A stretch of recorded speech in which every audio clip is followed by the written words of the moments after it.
নমস্কার। আজ আবার একটা ভিডিও নিয়ে হাজির।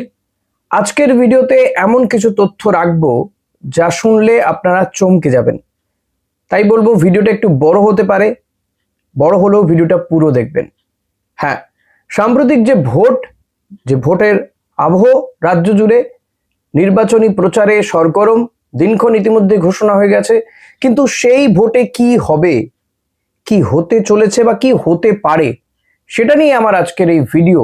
বিভিন্ন সমীক্ষা কি বলছে, কাকে এগিয়ে রাখছে কারা, সেটা নিয়ে আমার আজকের এই ভিডিও। তো একাধিক সংস্থার নাম হয়তো আমি বলবো, নিতেই হবে, সেই সংস্থা সমীক্ষা করেছে, এই সমীক্ষাতে কাকে এগিয়ে রাখছে কারা সেটাই জানাবো। তো চলুন ভিডিওটা শুরু করা যাক।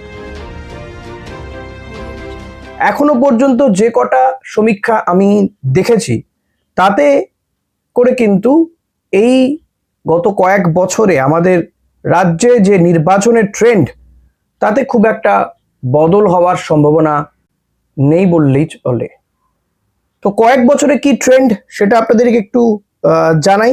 কয়েক বছরে কেমন ট্রেন্ড, কিভাবে ভোট হচ্ছে, কিভাবে ভোট পড়ছে, যেটা এখনো পর্যন্ত যে সমীক্ষাগুলো পাওয়া যাচ্ছে তাতে কিন্তু আরো একবার রাজ্যে তৃণমূল কংগ্রেসেরই সরকার গঠনের সম্ভাবনা প্রবল থেকে প্রবলতর হচ্ছে।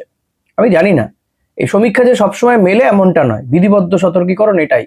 এই সমীক্ষা যে মিলবে সেটাও নয়, অনেক সময় ওলটপালট হয়েছে, আবার অনেক সময় মিলেও গিয়েছে। কিন্তু তো এই সমীক্ষাগুলোতে যাওয়ার আগে আপনারা হয়তো অনেকেই জেনে গিয়েছেন, তবুও আমি বেশ কিছু সমীক্ষাকে এক জায়গায় করে বলার চেষ্টা করছি। তো এই সমীক্ষাগুলোতে যাওয়ার আগে আপনাদেরকে কিছু তথ্য দিই। লোকসভা ভোটের নিরিখে এবং বিধানসভা, লাস্ট যে বিধানসভা ভোট হয়েছে তার নিরিখে বলবো। দেখুন, 2019 সালে লোকসভা নির্বাচনে বিজেপি এ রাজ্যে বিপুল সংখ্যক আসন পেয়েছিল, 18টা আসন পেয়েছিল লোকসভা ভোটে। সেই নিরিখে যদি বিধানসভায় দেখা যায় তাহলে বিজেপি 121টি আসন পেত, কিন্তু বাস্তবে তারা পেয়েছিল, মানে পরের নির্বাচন, বিধানসভা নির্বাচনে 77টা। 2019 সালের লোকসভা নির্বাচন অনুযায়ী যদি দেখা যায় তাহলে তৃণমূল কংগ্রেস পেয়েছিল 164টা আসন, পেতে পারত, কিন্তু বাস্তবে তারা পেয়েছিল 2021 সালে 215টা। মানে ট্রেন্ডটা কিন্তু ছিল যে তৃণমূল কংগ্রেসকে এগিয়ে রাখার। হ্যাঁ, এটাও ছিল লোকসভা ভোটের নিরিখে কংগ্রেস 9টা আসন পেতে পারত, কিন্তু দেখা গেল বিধানসভা ভোটে 2021 সালে কংগ্রেস একটিও আসন পায়নি, কংগ্রেস বাম কেউ পায়নি, অন্যান্যরা 2টো পেয়েছিল। এবার 2021টা আপনাদেরকে বললামই। 2021-এ তৃণমূল কংগ্রেস পেয়েছিল 215টা, অর্থাৎ তৃণমূলই এগিয়েছিল, কিন্তু লোকসভার নিরিখেও তৃণমূলই এগিয়েছিল। কিন্তু সেখানে একটা ইঙ্গিত ছিল, লোকসভা ভোটের নিরিখে তৃণমূল আর বিজেপি খুব কাছাকাছি, প্রায় ওই 40-42টা মতো আসনে ফারাক ছিল। কিন্তু এখানে বিধানসভা ভোটে 2021-এ ফারাকটা অনেক বেড়ে গেল, বিজেপি নেমে গেল 77টা, যেটা কিন্তু সর্বোচ্চ বিধানসভা নির্বাচনে বিজেপি 77টা আসন এ পর্যন্ত, এ যাবৎকালে 77টা বিরাট ব্যাপার বিজেপির জন্য। তৃণমূল 215টা, প্রধান বিরোধী দল হয়ে গেল বিজেপি। এর আগে ছিল বাম কংগ্রেস বামফ্রন্ট 0-0 আসন বেড়েছিল। এবং 2021-এর নির্বাচনে আমি নিজে ফিল্ডে ছিলাম, বিভিন্ন কেন্দ্রে গিয়েছি, প্রার্থীদের প্রচার কভার করেছি, এমনকি কাউন্টিং সেন্টারেও ছিলাম। তো আমি দেখেছি কি হতে পারে। সেই সময় কিন্তু প্রবল একটা হাওয়া ছিল সত্যি বিজেপির পক্ষে।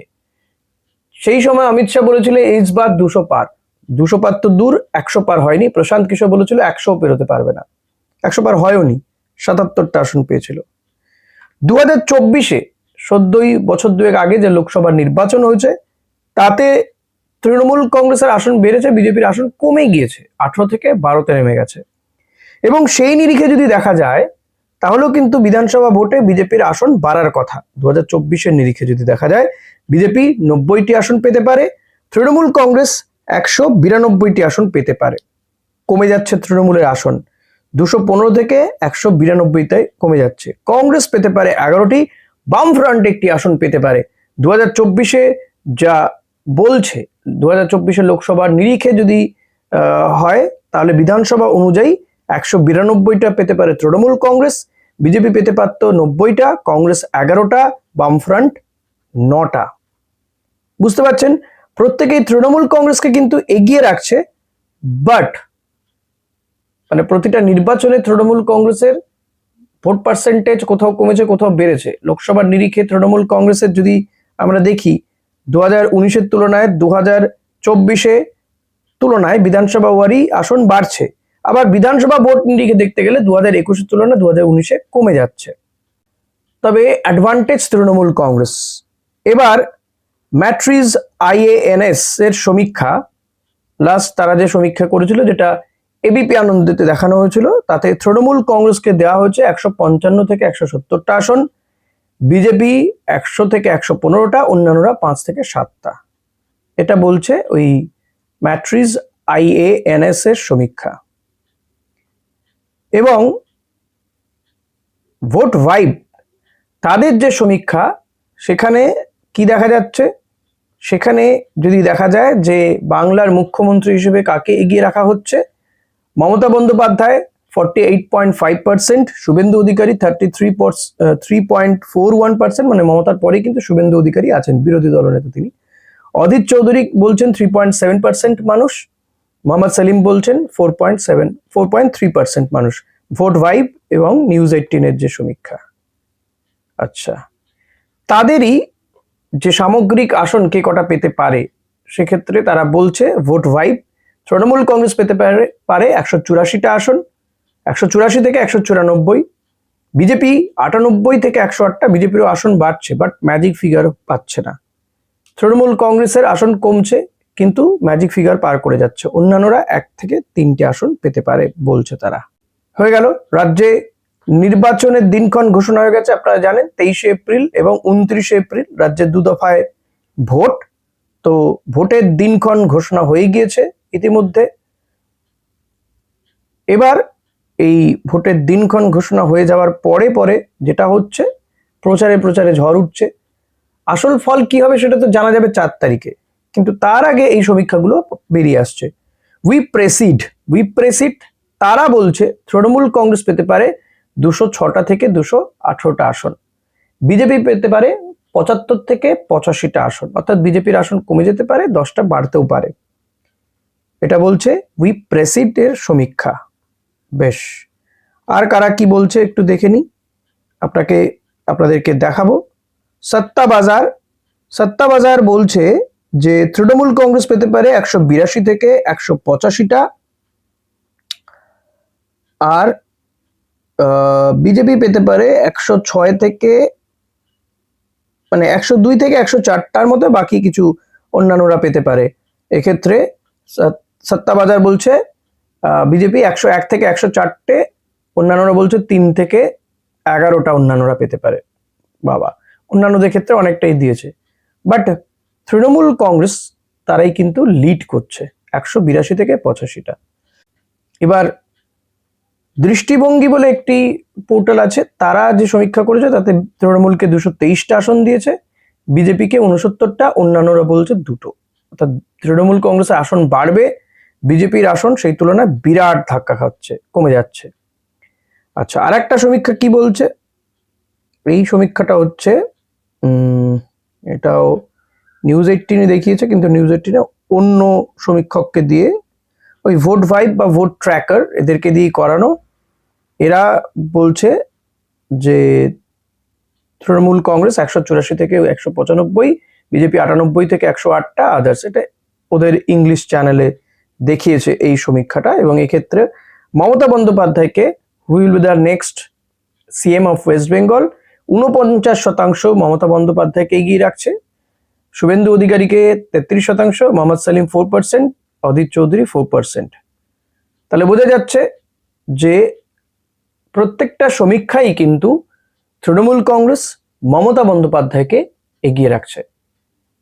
দেখুন, এখনো ভোট অনেকটা সময় বাকি, হয়তো আরো অনেক এই ধরনের ওপিনিয়ন পোল, আরো অনেক কিছু হবে, সমীক্ষা টরীক্ষা হবে, তখন কি দাঁড়াবে সেটা পরের ব্যাপার। বাট এই পর্যন্ত যদি দেখা যায় তাহলে বিভিন্ন সমীক্ষাই কিন্তু তৃণমূল কংগ্রেসকে এগিয়ে রাখছে। আমি আবারও বলবো যে এই সমীক্ষা যে সবসময় সঠিক হয়েছে এমনটা নয়, অনেক সময়ই ভুলভাল হয়েছে, অনেক রেজাল্ট পাল্টে গিয়েছে, আবার অনেক সময় মিলেও গিয়েছে। 2011 সালে যদি বলি, এ রাজ্যে অনেকেই বলেছিল যে বামফ্রন্টই আসছে, কিন্তু দেখা গেছে তৃণমূল কংগ্রেস আসছে। আবার অনেক সমীক্ষক তারা কিন্তু তৃণমূল কংগ্রেসকেই এগিয়ে রেখেছিল। কারো মিলেছে, কারো মেলেনি। এক্স্যাক্ট তো সবসময় মেলানো সম্ভব না, কিন্তু ট্রেন্ড কিন্তু মিলিয়ে দেওয়া যায় অনেক সময়তে। তো এই ট্রেন্ড আপনাদেরকে এটাই জানালাম, যে ভিডিওটা খুব বেশি বড় করছি না। এখন 4 তারিখ সবটা বলবে, আপনারা জনতা জনার্দন বেছে নেবেন কাকে, সেটা আপনারা জানেন। তো এটা আপনাদের অধিকার সম্পূর্ণ, আপনারা আপনাদের অধিকার প্রয়োগ করবেন। তবে এখন যে সমীক্ষাগুলো বেরিয়ে আসছে তাতে প্রত্যেকেই কিন্তু তৃণমূল কংগ্রেসকে এগিয়ে রাখছে। হ্যাঁ, সেকেন্ড পজিশনে অতি অবশ্যই বিজেপি থাকছে। কেউ বলছে বিজেপি আসন কমতে পারে, কারো বক্তব্য বিজেপির আসন বাড়তে পারে। তৃণমূল কংগ্রেস বলছে যে তারাই ক্ষমতায় আসছে। অভিষেক বন্দ্যোপাধ্যায় বলছেন যে বিজেপিকে 50টা আসনের মধ্যে বেঁধে রাখবো। অপরদিকে বিজেপি বলছে যে তারা ক্ষমতায় চলে এসছে, তারা ক্ষমতায় চলে আসছে। আবার অভিষেক বন্দ্যোপাধ্যায় এমনটাও বলছেন যে তারা তো ক্ষমতায় চলে এসছেন, শুধুমাত্র সময়ের অপেক্ষা। এর মধ্যে মনে রাখতে হবে রাজ্যে এসআইআর হয়েছে, এসআইআর পরে প্রচুর নাম বাদ গিয়েছে, এখনো তালিকা বেরোচ্ছে, প্রত্যেক দিনই কিছু না কিছু তালিকা বেরোবে বলছে। কালকে একটা সাপ্লিমেন্টারি, মানে শুক্রবার দিন একটা সাপ্লিমেন্টারি তালিকা বেরোবে। দেখা যাক সেই সাপ্লিমেন্টারি তালিকায় কি হয়। তবে এ যাবৎকালে যে সাপ্লিমেন্টারি তালিকা বেরিয়েছে, প্রায় 10 লক্ষর মতো নাম বেরিয়েছে, মীমাংসা হয়ে গিয়েছে 32 লক্ষ, আজকে শুনলাম 34 লক্ষ, প্রায় 10% নাম বাদ যেতে চলেছে। তারা ট্রাইব্যুনালে অ্যাপিল করবে, তারপরে তাদের নাম ভোটের আগে উঠবে কি উঠবে না, অনেক ব্যাপার রয়েছে। এসআইআর এর ফলে কোথায় কত ভোট পড়ে, কিভাবে ভোট ঘুরে যায়, সেই সমস্তগুলো কিন্তু অনেক বড় ব্যাপার। তো আমার মনে হয় আগামী দিনে আরো অনেক সমীক্ষা দেখতে পারবো, তখন আপনাদেরকে আবার নয় সে ব্যাপারে আপডেট দিতে থাকবো। আজকের ভিডিওটা আপনাদের কেমন লাগলো অতি অবশ্যই সেটা জানাবেন, কিন্তু ভালো লাগলেও জানাবেন, ভালো না লাগলেও জানাবেন। আর ভিডিওটা লাইক করবেন, কমেন্ট তো করবেনই। যদি আপনি চ্যানেলে নতুন হন, সাবস্ক্রাইব করতে ভুলবেন না, কারণ একটা সাবস্ক্রিপশন, একটা সাবস্ক্রাইব আমাকে অনেক অনুপ্রেরণা দেয়। আপনি দেখলে, শেয়ার করলে আমার ভালো লাগবে। That's it. Thank you. নমস্কার।